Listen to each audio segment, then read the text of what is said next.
Okay, we're now being joined by Cheick Kongo. Jay, go ahead. Check, welcome back. You know, you've got a lot of history behind you going into this fight. Most wins at heavyweight in Bellator, most fights at heavyweight in Bellator, and you're the oldest fighter on the active roster. I'm just curious what keeps you motivated at this point. Yeah, probably the fact to be healthy, be in a good shape, always try to challenge myself. That's probably one of the factors who keep me active and motivated, in Bellator. And obviously, this is a big fight against Sergey Kharitonov, who, like yourself, is a veteran of the sport. Just give us your thoughts on this matchup and, finally fighting him, because it seems like you guys have both been around just forever. Oh yes, both guys. So both of us have the skills to perform in a good condition. Used to be under pressure many times. So probably, I don't know what will be next for both of us, but just enjoying the show, being able to keep pushing the limit, and that's what we do. And we will see for sure. The fight will be really interesting, because I should say we are. I should say yeah, we used to act as a freestyle fight, mixing everything. So we will see, you know. And you mentioned not knowing what's next for either of you, but I'm just curious if you can ever truly consider your career finished if you don't get another shot at the title, especially after, what happened in the Bader fight with the eye poke and everything. Honestly, you know what? So happy you mentioned that, but unfortunately, if you used to be in a promotion, probably you used to clear that fact and making the fight happen again, But for some reason, some people doesn't have the same idea or the right sense to clear and make it and make to clear it and make the and put the establishment on it. Who is the winner and who is not? So, so no, I should say since then, for sure months pass, and life keep going on. So they used to skip me during the tournament. They skip me for the interim belt. I don't know why. For sure, when you have like a number one, number two, it's about that. You're not gonna pick up the number three or number four, number five to face the number one. You know what I mean? So anyway, so for sure, I don't know. Honestly, I have no hope for this because to me it doesn't make sense. Understood. Kobe, go ahead. Yeah, check. You're coming off a split decision loss. An interesting fact, you've never lost after a split decision loss. Does it change your mindset and make you a little more aggressive going into the next fight, knowing that the judges could just see it anyway if it doesn't happen that way? Um, it's not about the aggressivity. Aggressivity used to be there, but for sure, I mean, sometimes you make some concessions, when you have to face a deal. I won't say it was a it was a good opportunity for me to fight in France for sure, definitely. Yeah. To make a statement about the new regulation about the sports. It was great, but for sure, at that point, the time they used to offer me to perform wasn't that great, for sure. As a fighter, we always have to be ready no matter what, be ready for the unprepared situations. But at some point, you always have to work differently because years get me. I'm not as fresh as I used to be, for sure. So I used to schedule things, but and for sure, just also about the opportunity and what the promotion wanted to have at this moment. They wanted to have Cheick Kongo. It would be great to have somebody else, but an event in France without Cheick Kongo won't be a good event in France, if you see what I mean. True. So unfortunately, I used to deal with issues. I did. I make it. I didn't talk about it, and for sure, I'm not here to say, "Oh, excuses." No, for sure. But no matter what's going on, I always used to show up, good or bad, in good and bad shape. Winning or loss, whatever. So no, the thing is, um, unfortunately, you know, I don't have the choice. I don't have the power to talk to myself, even for the others, to say what is good or right, or what is good or wrong. But my hope was, of course, to fight again, to clear, and making sure, you know, I will be here. And if I win clearly, but not from the bad act from my opponent. Because for sure, people used to talk to me like shit since then.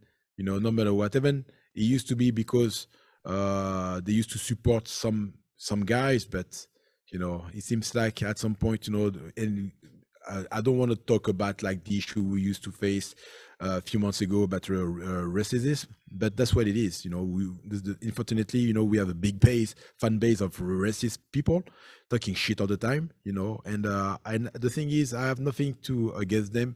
If they support the winner, that's good. But at some point, just respect, you know, what he's made for. If your guys, you know, didn't act properly, fine, but you were not in my situation, so I know what it was. I felt what it was, and unfortunately, you know, we get the non-contest. We couldn't clear that things properly with decisions or whatever. So definitely and properly make the fight happen again. But I never heard about that. Never, ever, ever. So today, 46 years old, you know, for sure, I still have the same wheel, the same addictions of that, you know. For sure, I will bring more aggressivity probably, you know, than before, but it won't be because of the fight, it's just because I am, you know, and I'm here for the performance, and I will clear the situations, you know, no matter what's going on, title or not titles. Today, I know who's the champ, so I don't need to get the fucking belt around my waist to pretend to be like, hey, this is what I did, because, you know, I know my value. You know, I'm not the shitter. I'm not the guys who gonna complain for whatever. So, but for sure, like as one of your colleague, you know, I like to bring actions. So Nice. No, well said, Cheick. Be looking forward to a good fight on Friday. thank you. Santiago? Bonjour, Cheick. Greetings from Amsterdam, and thank you for the time. Cheick, do you think Bellator is going to return to Paris again somewhere in the future? Because that was a very successful event for the city, right?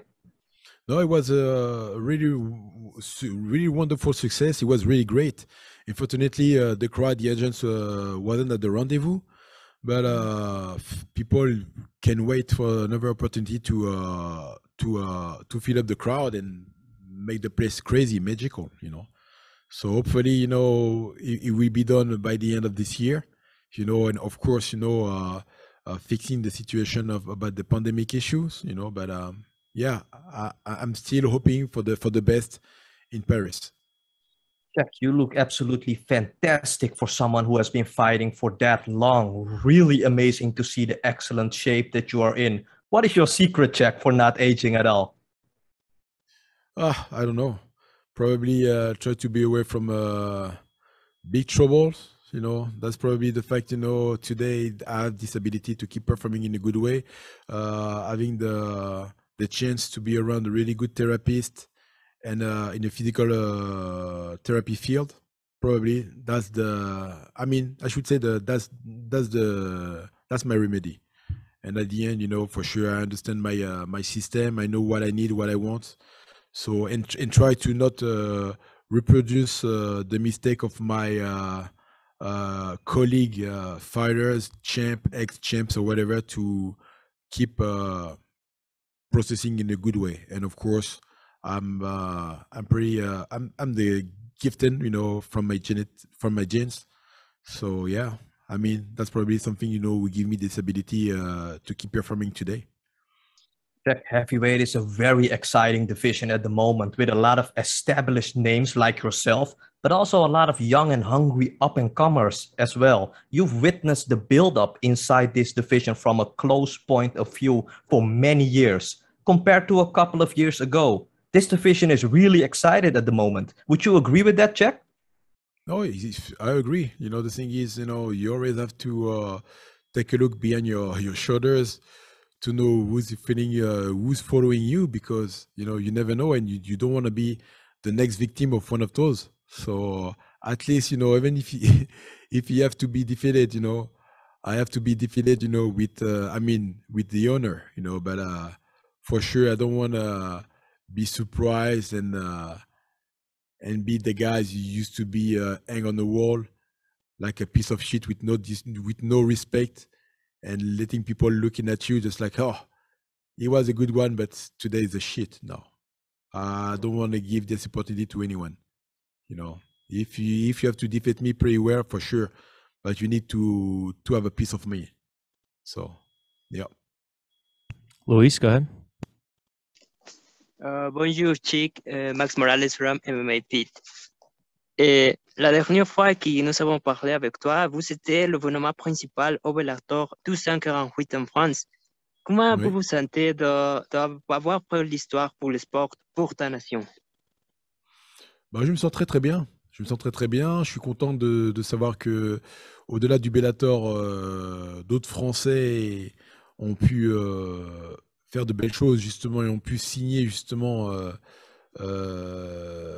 de leur marque l'histoire du MMA. Et pour moi aujourd'hui, ce qu'il en est aujourd'hui, maintenant c'est mon tour, donc faire de bonnes choses aussi, et puis être toujours performant, voilà. Être toujours dans la performance, et puis sans me faire trop de bobos, voilà, sans me blesser, sans me faire sans me mettre en danger, mais faire de belles performances, voilà. Voilà ce qui est aujourd'hui à l'idée de ma pensée. Et comment vous vous sentez d'être là une autre fois dans le bonhomme principal? Comme n'importe quel événement, je me sens très très bien. Je n'ai pas de ressenti particulier. Ce qui est bien, c'est que j'ai pu faire une préparation sans blessure. C'est ça, ce qui est magnifique. Donc du coup, j'espère justement mettre ça en avant pour pouvoir pour pouvoir signer une victoire haut la main. Voilà. Bon, merci, bonne chance. Merci beaucoup. Okay, Cheick, that was the last one, man. Thanks for the time. Good.